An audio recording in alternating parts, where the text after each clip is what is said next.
Hello বন্ধুরা, welcome back to my mini vlog. আর চেহারা দেখে বুঝতে পারছো শরীরটা একটু খারাপ। মানে 3 দিন ধরে এত পরিমাণে জ্বর ছিল, ছেলেরকেও কাছে নিতে পেরেছিলাম না যাতে করে ওর শরীরটা খারাপ না হয়ে যায়। তো আজকে দেখো একটু ভালো লাগছে, জ্বরটাও আসেনি কালকে থেকে, সেই কারণে ছেলেকে কোলে নিলাম। আর 3 দিন পরে আমাকে পেয়ে তো ভীষণই খুশি, মানে মাম্মামকে ছাড়তেই চাইছে না।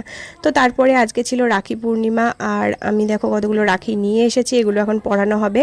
তো পল্লবকে ফোন করেছিলাম, মানে প্রথমে আমার খেয়ালই ছিল না যে আজকে রাখি, মানে এই কদিন এতটা শরীর খারাপ যে কারণে ডেট ওয়েট কিছুই মনে নেই। তারপরে দেখো রাখি পরাতে দেখে ও না অবাক হয়ে দেখছে যে এগুলো কী করছে। ও তো এটা ফার্স্ট রাখি, মানে ফার্স্ট পরানো দেখছে।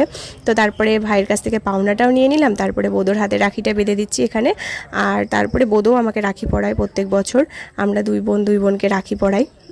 আর ওকে ফুটি দিয়েছিলাম আর ও আমাকে ফুটি দিয়ে দিল। আর তারপরে হচ্ছে মনুকে ক্যাডবেরি দিয়েছিল পল্লব, আর আমাদের ফুটিগুলো ওকে সব দিয়ে দিলাম, ও নিয়ে খেলা করলো কিছুক্ষণ। তারপরে রাতে